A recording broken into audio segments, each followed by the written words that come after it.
Hello and welcome to What It Is, where we talk about the ways U.S. immigration laws affect everyone.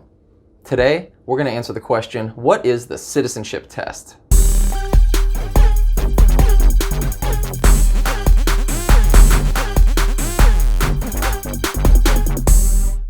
Hi, I'm Michael Ruttle, immigration attorney and founder at Ruttle Law PC based in Torrance, California, where we practice immigration law in all 50 states. So what is the citizenship test? It refers to an examination process where an applicant for U.S. citizenship is required to demonstrate their basic understanding of the English language, U.S. history, and government. That's what it is. When someone wants to obtain U.S. citizenship by a process called naturalization, they must meet several requirements. The first one is that they have to have a green card for at least 5 years in most cases. 3 in some cases, but that's for another video. You must also be 18 years old to qualify for naturalization. You must meet continuous residence and physical presence requirements, or in other words, you've spent the majority of your time in the United States and haven't traveled for more than 6 months at a time.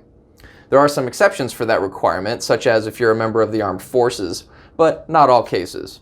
Another requirement for naturalization is you must have good moral character.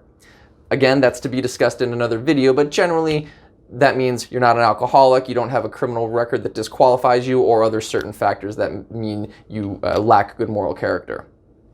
You must support the Constitution, obviously, and be willing to perform work of national importance if the government calls on you. And of course, the last requirement for naturalization, the purpose of this video, is that you must demonstrate your knowledge of English language, U.S. history, and government. U.S. immigration law requires an elementary level reading, writing, and understanding of the English language. Usually they say that's around a 4th grade reading level. Now, this English language requirement is not required if you're old enough and have had a green card for a minimum of 15 years. However, if you are required to take the English language test, there are 2 parts.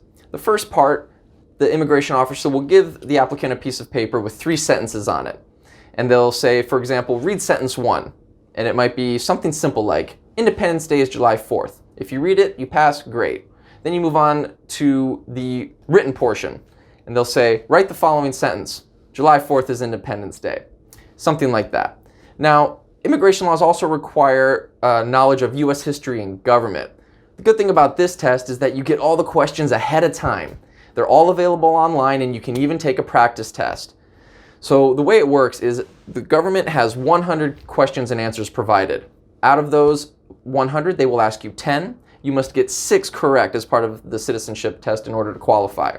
If you do not, USCIS will stop the interview and they will reschedule to give you time to study and have one more chance to pass the test. So there's no excuse for not studying if you are required to take the test. I say required because there are exemptions available for those who demonstrate they lack mental capacity, but that's not all available in all cases and requires careful analysis to see if that applies to you. If you or someone you know is curious about the citizenship test, contact an immigration attorney at Ruttle Law today to see how we can help you. Hopefully you found this video helpful. If you did, hit that like button, click that bell, subscribe to our YouTube channel if you haven't already, and follow us on Facebook to stay up to date for the ways U.S. immigration laws affect everyone. Until next time, I'm attorney Michael Ruttle. Keep climbing that mountain.